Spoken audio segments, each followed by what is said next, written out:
You can't just take any open source package, run data through it, and expect to get good results on the other side.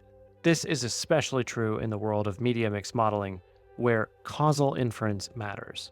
In this video, we're going to talk about media mix model configuration and hyperparameter setting in order to get valid causal inferences. I'm Tom Vladeck, statistician, marketing scientist, and co-founder of Recast. I'm here to show you the secrets and science behind building complex, reliable models in the context of the media mix models we build at Recast. This is how to build a media mix model that won't destroy your marketing program, presented by Recast, Episode 3. Remember, no statistical models are assumption-free. Either you hide the assumptions or you make them explicit, but there is no escaping the assumptions.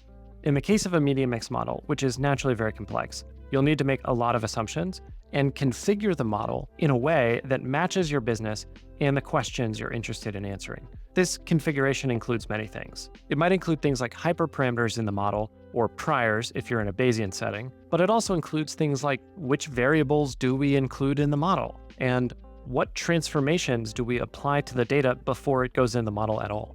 One important thing, it's important to do this configuration before the model actually sees the data. We want to start with our assumptions and only then run the data through the model. The problem is, once you see the results, you might be incentivized to go back and tweak your assumptions to make the results look a little bit different. But this is bad science, and it can lead to biased models that will lead you and your company astray. There's a reason that Bayesians call these kinds of hyperparameters priors, because they're supposed to be the state of the world, your beliefs, the state of the model, before it sees the data. Setting hyperparameters and priors for a complex media model is not easy. In general, if you're following best practices, you want priors that are going to be as uninformative as possible, meaning that they should rule out impossible combinations of the data or things that you know a priori cannot be true. But other than that, should not impact the results too much. One important question is, how do you even get the priors to begin with? To elicit priors from the marketers that are setting up Recast, we have a set of questions that we ask that can get their beliefs about how marketing is performing, and that can be translated into priors that we set into the model directly. This is how the model is customized for each customer and the data that they have. Here's Andy Bennington, head of strategic insights at Recast, walking through a few of these questions. Every Recast model build process begins with a deep dive into the client's business.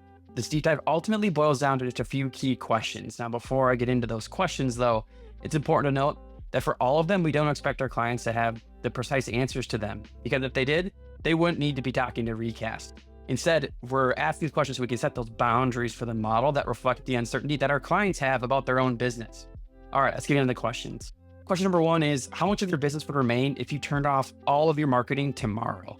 Now, this is a very complicated question, but some of the factors we encourage clients to think about when answering are, how strong is your brand compared to your competitors? Do you have an obvious distribution advantage or disadvantage in your category? And just in general, how competitive is your industry? Remember, we're trying to cast a wide net here so Recast can go and do the work from there. Question number two is, how long does it take your customers to go through that decision journey when they're making a purchase? And which phase of the journey are each of your marketing channels allocated towards impacting? For example, some channels might be targeted towards earlier stages of that decision-making process. So we want to tell the model to look for their impacts further away into the future from when you spent those dollars. The other end of that spectrum, though, is some channels might be targeted towards getting people right across the finish line. Maybe paid search is a good example here. And we want to tell the model to look for the impact within a few days of someone clicking on a paid search ad. It wouldn't make sense for the model to come back and say that paid search has its impact a year later. Question three is, well, outside of marketing, what other factors impact your business? And this question is admittedly broad, but we break it down into more digestible chunks like major promotions you've run in the past, some macroeconomic factors that might impact your business, and business model changes or shifts to the way you've actually structured the way clients move through your website or your conversion flow. Those types of things wouldn't otherwise be captured within your marketing, but could have a large step change in the impact of your revenue. Ultimately, the goal of all of these questions is to bring the client an actionable, rigorous model that can drive as much value as possible from day one. All right, so those are the main three questions that we'll talk about when we're setting up the Recast model to make sure we're giving you a customized, actionable, and most importantly, a very rigorous model for you to drive as much value with Recast as possible from day one.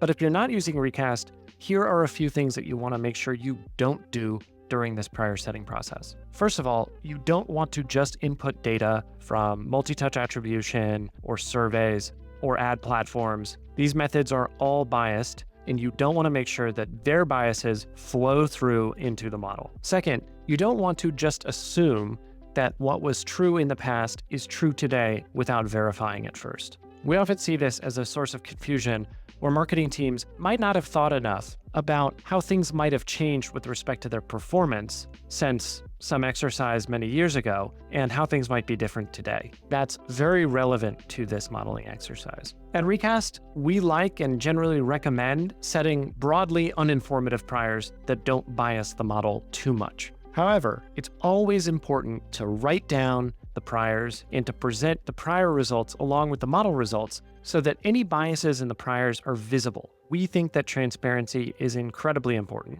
and good modelers should be transparent about the assumptions being made, whether via priors, hyperparameters, or model structure. And so all of these things should be transparently available to anybody that is using the model.